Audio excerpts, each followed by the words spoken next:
Hello strategic masterminds on the internet. Today we're going to take a look at one of the games I had recently against Border. The old pricks are trying it again and they are fighting us against... Uh, well, uh, they're fighting against Emperors. We're playing Emperors. This player is a very strong player. I don't know whether or not they are a Polytopia player, but they have a very high ELO rating. And that culminates into quite an interesting game. So looking at our spawn here, we went first. We have 3 fruits and we are connected to the water, which is nice and all, but not too useful as of now. But there are some interesting choices that were made during this game that led to the ultimate outcome. And we will take a look at that. So yeah, let's get right into it. So standard opening, standard stuff, border opening, also standard stuff. I was looking at this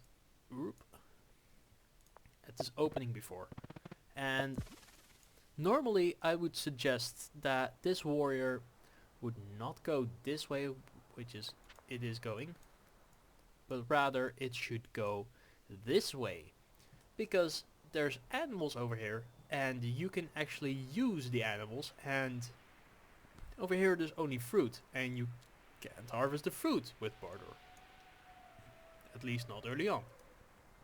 So yeah, that's weird, right? So looking at us, we go for the fruit. We are blocked by a whole bunch of mountains, which is not nice. But we managed to find a second village with fruit that we can actually use, so that's in our advantage. So looking at our opponents, they go whoop. No, they don't go whoop, they go that way. Go back. They go that way. This way they find a village, lucky for them. Oh. Yeah, well, sure. And we go with a triple warrior opening. Because, well, we want to expand as rapidly as we can. Of course. Our opponent has the exact same plan. So, as you can see, we are doing exactly the same thing basically, but with different tribes. Also, they are tryhards because they have the skin back. Tryhard. Always the barter players, man. They're just, they can't let go of their old ways. They just can't. So, yeah, looking at this, we take an explorer because we hope to find the lay of the land, know that our opponent is playing barter, and they get org against riding. We got riding, they get org. So what would be better? In this case, I think they made the right choice. But maybe if they would have gone this way, they might have not needed organization that early on. So that's kind of interesting. Nonetheless, I think that they made the right choice for this particular game. They get a workshop because they think that, well, there is no land over here because, well, it's all water. But in fact, we are playing on lakes, which means that the air, like, it's very unlikely that there's actually water between the players. Like, you need to cross it. So instead of the continents, where it is actually quite probable that you need to cross the water. But in this case, you don't need to. Going to our turn here. We are exploring all over the place, and we of course have vision on this over here. But we are way closer to this village over here than they are. And we of course also have riding. And this is one of the differences between our strategies. See, we are trying to expand as quickly as we can by using riders and warriors. Hence we have 5 units already. They, on the other hand, try to upgrade their cities as much as they can early on. So this is basically economy versus expansion. And that has some interesting implications, because normally you would say that early expansion would beat the, well, upgrading, because upgrading takes a whole bunch of stars but doesn't lead to a late game like unit advantage. So yeah, interesting choice. And our opponents seem to be knowing what they were doing, so props to them. They fight quite well, actually. So they find another village and we meet them here. Lovely. And yeah, we are expanding all over the place, which is very, very nice. Find a ruin over here, find this village, go all over the place, get a whole bunch of stuff. And I believe it is this turn. Oh yeah, I take it here. Yep, I take sailing. I don't think that was necessary to take before going. I don't know. This is one of the choices that I think maybe I should have gone with climbing instead. Because as you'll see, there's also a whole bunch of mountains over here. And a little spoiler, they all contain metal. So we have some very good forge spots. But I won't tell you whether or not we actually go for that. So turn another rider, and yeah, they go with the all warrior expansion. A whole bunch of them actually. Looking at that, 1, 2, 3, 4, 5 warriors. Huh. I don't think you need that, but sure. 6 warriors even. Oh, we actually do get on the water quite early on. So this is what. This is basically part 2 of land versus sea. What is better, right?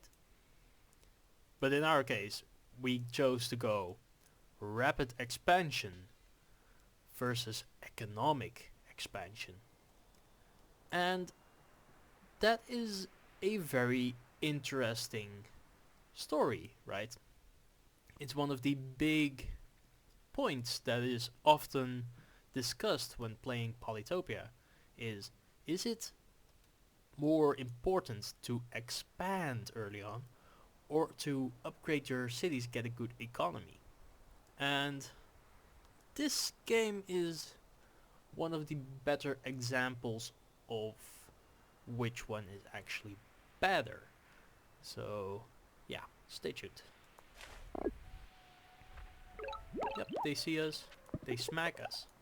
They get forestry. All of these technologies are very economic. Very economic. So, yeah, interesting. Yep, they keep upgrading and upgrading and upgrading. They get a ruin, upgrade their cities.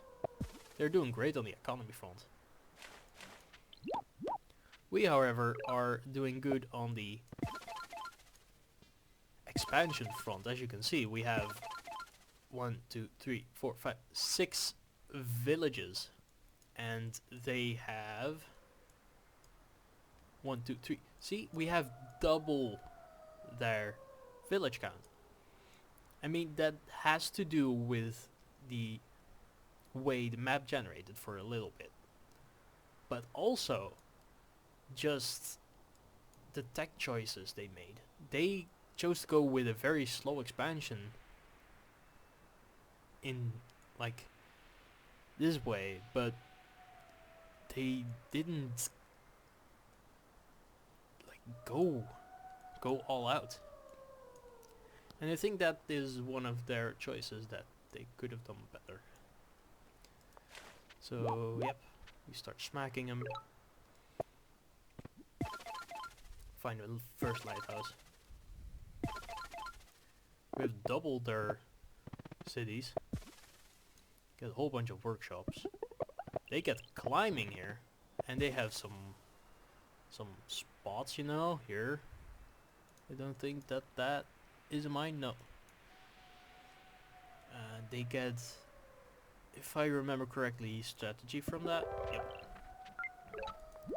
And ooh, that seems intimate.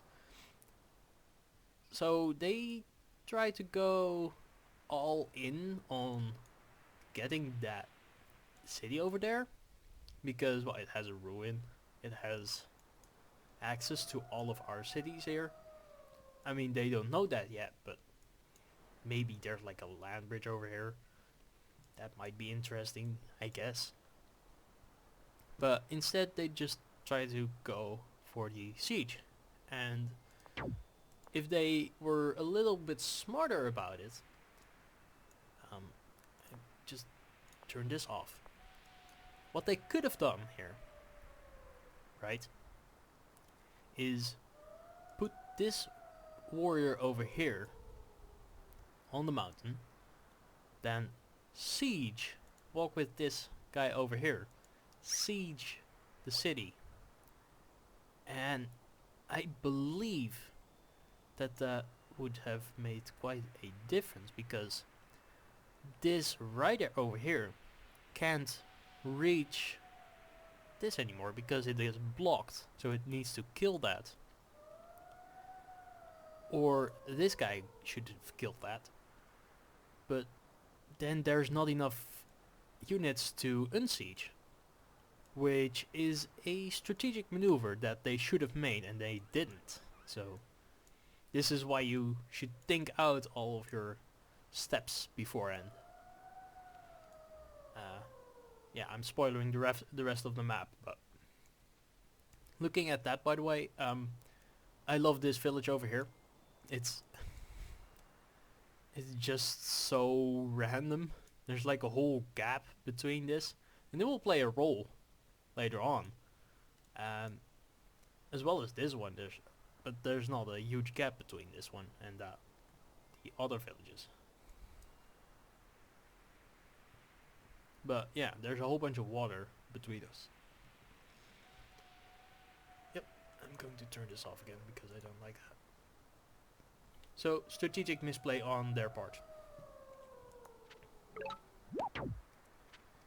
Yep. As you can see, we can unsiege this way. I think this is one of my best plays so far. I start linking up. I had to calculate 1, 2, 3, 4, 5, so that this could actually link up, upgrade this city, upgrade this city, and then from that I would later on be able to upgrade this city, link up stuff. I really like this display pattern. Yep.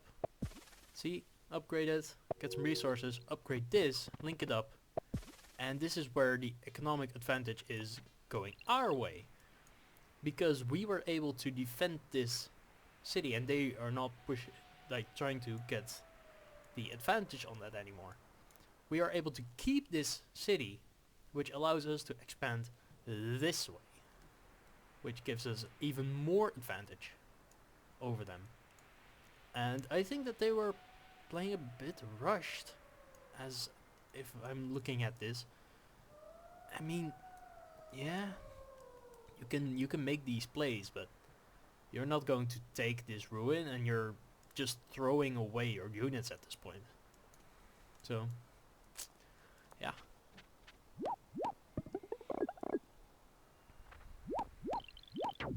Yep, we take that, we hit that. Could not have killed that, I believe. We see that they're taking this city over here. And here we take climbing so that we can go this. And we see that this has a whole bunch of metal. There's like 1, 3, 4 spots here. There's another 3 forge spot over here. There's a 2 forge spot over here, but we have to like destroy something. The stuff over here. I mean, this is like the dream, right? Maybe should have used that in the coming turns, but whether or not we do that, we will have a look, right? So, yep, they get mining. They like their mines. They can explore over there, which is interesting, because, like I said before, there was the possibility that there would be like a land bridge over here, but there isn't. This is why I was very happy to have chosen sailing early on, so that I could already take advantage of the water that's over here and establish like an army, so that they wouldn't be able to do anything on that front. So, yep, they get that lighthouse. We get a veteran swordsman, which is nice and all. And it also reveals that there is, in fact, a fruit over here, which is interesting. If you didn't know, fruits and other resources can actually spawn under the ruin. So if you get the ruin, the other resource is revealed. You can also do that with construction. If you destroy the ruin for whatever reason, you can do that. You can reveal another fruit or like a farmland, which is very fun. So let's continue. We get population growth. We see that village over there being lonely and stuff. And there's a ruin as well. And at this point, as you can see, we are establishing the naval dominance while they are building their economy. But we have already established that our economy is not our priority. So I probably could have, but we are going to be very, very aggressive from here on. Which is not my preferred playstyle, if you remember correctly. So, yeah, interesting.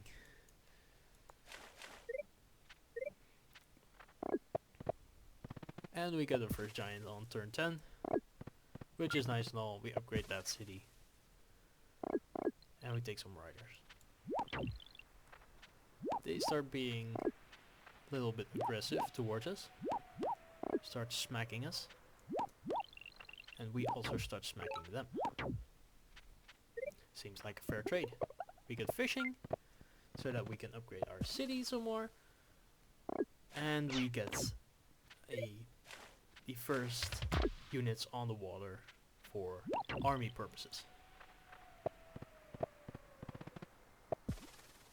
They choose population growth. I would have definitely gone with border growth in this village, this city. Because as you can see, you would get like 1,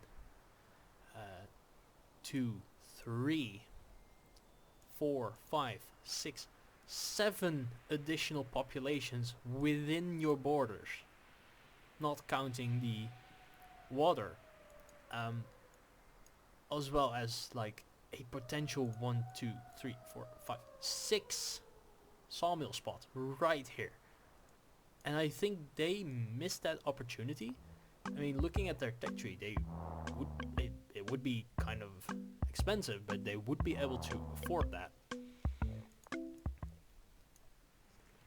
And another thing is that they don't try to go on the water at all. That is very weird, since, well, you know, we are doing it, so why aren't they? They pick population growth. Once again. Trying to calculate this again. 1, 2, 3, 4, 5, 6, 7, 8, 9. Why don't you do that? Like, for real. This, if you go with the economy mode anyways, try to at least work towards that. Like, this is a perfect opportunity for that. I think I'm starting to understand why this game went as it did. They made some critical misplays. And I mean, this was a live game, so there is some time pressure, but they were not timing out all the time, so that's kind of strange to me.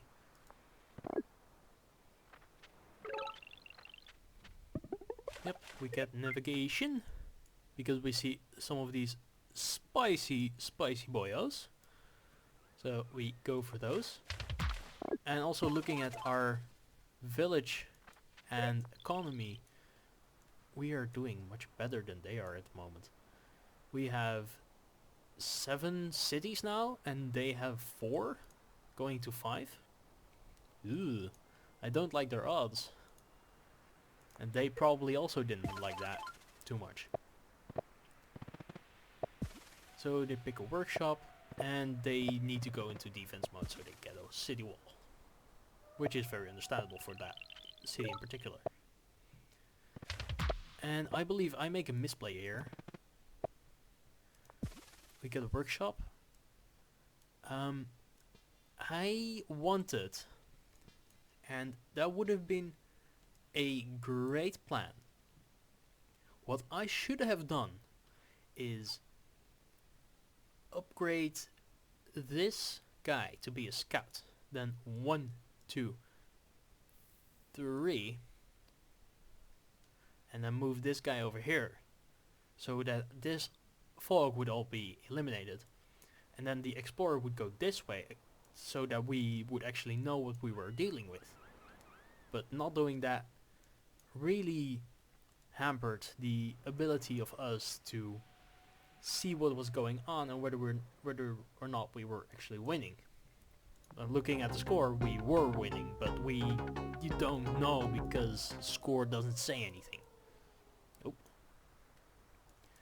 So, yeah. Looking at that, definitely wrong choice.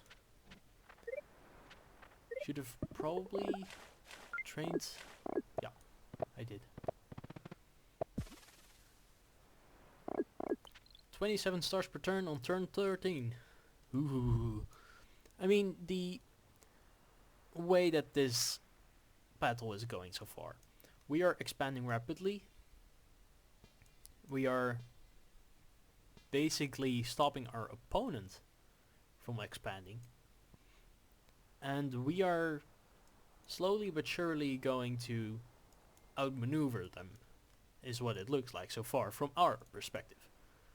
From their perspective, going from that, is that we are going to try, from Barter's perspective, we are going to try and just smack the hell out of the opponent using just overall super units and better economy. But what they don't know is that this is mostly land, and that there is a highly disadvantaged state from which they are trying to fight back at this point. And they probably should have gone with some more explorers. Maybe go over here with an explorer. It would have revealed something. So from here you can already see that we have established dominance over the seas, and also a little bit on land, which is more close, but looking at the amount of units, we are highly in the lead. And maybe we would have been able to outsmart them with some smart moves, you know, like you guys would be making. But looking at this, I don't like their odds. Right? Don't like them. So let's continue. Subunits. Yep, they smack that. They don't know that there was a starfish over here. Once again, population growth. Let's do the same analysis once again. 1, 2, 3, 4, 5. 5 instead of 3, I guess. Maybe with like a forge, get some more, but this was just bad placement. Also, look at the land. I'm just going to disable this. They didn't have too great of spots for like naval capabilities. We were rolling in them. This is very offensively positioned ports, and they would have been able to get like ports over here, but that's very defensive. And this, I mean, you could use that, but the only other place that they would have been able to get a port is over here, this tile, and we are already blocking that. We are going to prevent them from getting onto the water, which highly advantaged us a whole bunch. So let's continue. Super units. Yep. Get the starfish. And we go in for the kill. We start noticing that there is a whole line of land between the village, or like the cities, and the water, which means that there is not a great opportunity to land any of my units without them being able to hit them. As well as that there is not a great spot for any bombers to hit the cities, except for this city over here. This one from here, but that's not a great spot, right? Or this spot over here, which would be able to hit that. Yeah, so interesting. We get hunting, start upgrading some stuff. Here we take an explorer, which did help us gain some information about what was happening. You see that there is their capital, and I start doing some funny business with the defenders and the warrior over here, which is very funny. So they get some stars from that ruin, they smack our rafts, and they get smithery because why the heck not? Why not try to fight back on the water instead of trying to outmaneuver us with a whole bunch of giants and juggernauts?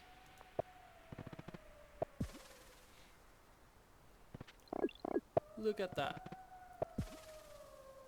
Some extra giants. We only have one at this point. And they also get the swordsman. And swordsman is nice and all, but if you remember from the balance changes, swordsmen don't have the defense bonus anymore. So,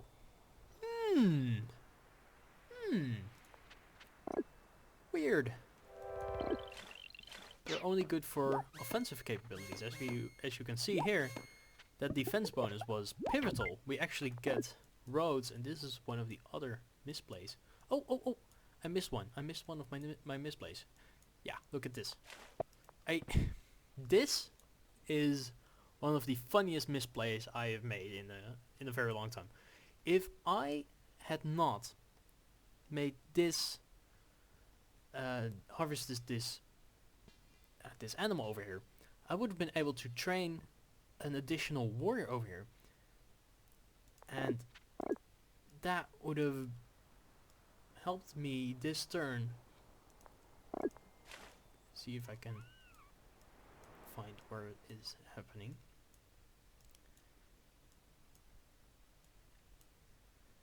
yeah, that would have helped me in defeating this rider here, because well, these riders are blocked by the forest over here, so they can't, as well as this bomber over here, which is holding all of this hostage, meaning that they wouldn't be able to defend against my onslaught coming from this part. So this bomber, like I said before, this place is perfect for blocking out any aggression from this city over here.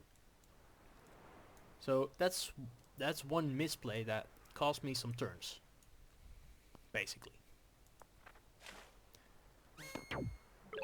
Now, looking at their perspective, they are trying to get this village, this city over here, they're trying to get the advantage by basically attacking us. They have vision on the bomber here, so they should probably go away from here.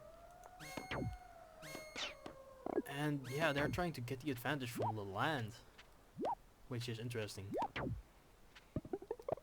And now they get sailing, which is very late. Also, they are using the swordsman with the ports, trying to gain the upper hand with that, but I don't think that is particularly correct. We do make a misplay on this boat over here. Probably would not have placed that over here if I was playing 100% correct, but whatever. Start upgrading some cities, linking it up, get resources. Get resources? Yep.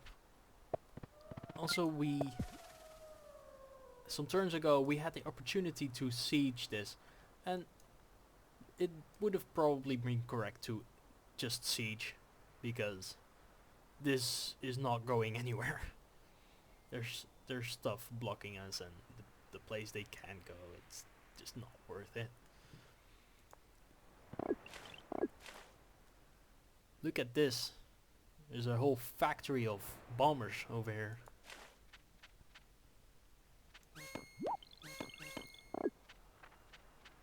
Yep, that's what I meant with the misplay.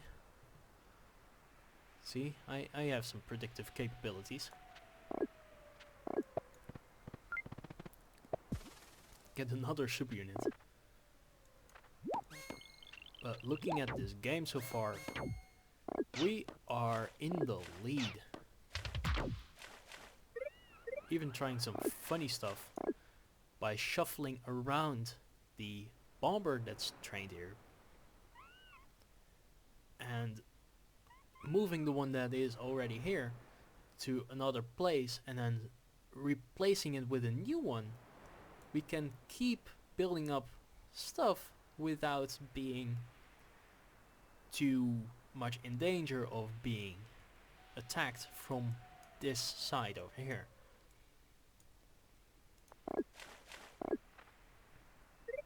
Yep. So they smack our juggernaut, as expected. They get aquaculture, they like their rammers.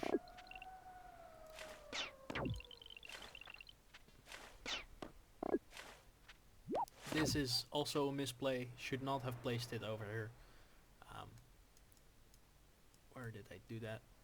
Probably would have been better to just place it over here or something.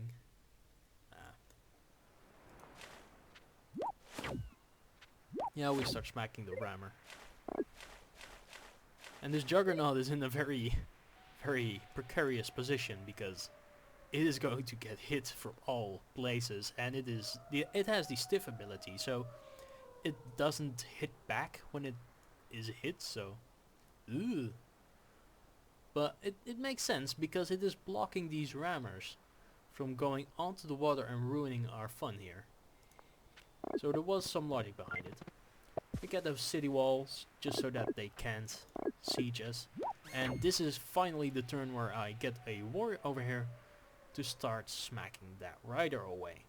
And the rider is now blocked by this unit and this unit, so it can't escape. this is some very interesting planning. Also, look at this army. Absolute units.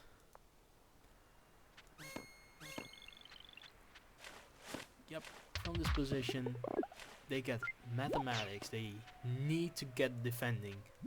But I think that it is too late for that. As you can see, we're just destroying all of their units. Destroying the rammers. And we are also gaining advantage from this side. This city had been dormant for way too long, but we are actually starting to use it here to our advantage. See, all of the cities have a role in the game of Polytopia. They do make some smart plays. There they go with the border growth. Border growth. See what I did there? But I think it is too late at this point. Look at that. We can even siege that city. They outplay us here quite a bit though. With the giants. See what's happened here? They kill this stuff. The damage here splashes, and then they also splash from that side, but we already have so much of an advantage that they can't overcome it anymore. Start hitting that. We can siege. We don't know that there's a catapult over here. But yeah, look at this. Their army is just melted before the sun. We finally get a second fucking giant. At turn 21. They have like 4, but yeah, we don't need them. We are just beating them up. And going into this turn over here, they try to siege, take their city back, but they give up. They can see the writing on the wall. It's there. They're not going to be able to keep this city, and this one is also being fired upon quite a lot. And I actually tried to play out some more what's going to happen. Yeah, all of these units, they just die. This one is also dead. We hit that. I could have done a bit better with the defender and stuff. Then I don't know how I did that, but I calculated that I would be able to siege this city like a couple of turns before. And yeah, look at this. It's beautiful. There's a 1, 2, 3, 4, 5 times 15 stars, which is 75-star army. With these, it's like, it's so much. These as well. It's over 100 stars of army, just standing here and sieging stuff. It is incredible.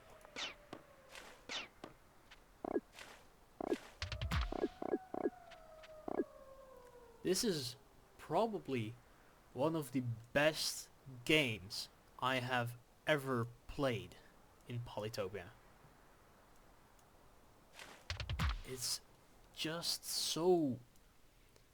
it's almost optimized, I feel like. Sure, there are some plays like this play, or the misplay with one of the scouts too, actually, that could have been better, but I feel like I really did great on this part in general. Also, there was some opportunities here with the mines, but I think that we chose a path and we stuck to it, and it worked fantastically. So this is one of the answers to one of the greatest questions in all of Polytopia, is what is better? Early expansion or early economy? And looking at this game, I can safely say it is more important to quickly expand than it is to quickly upgrade your economy.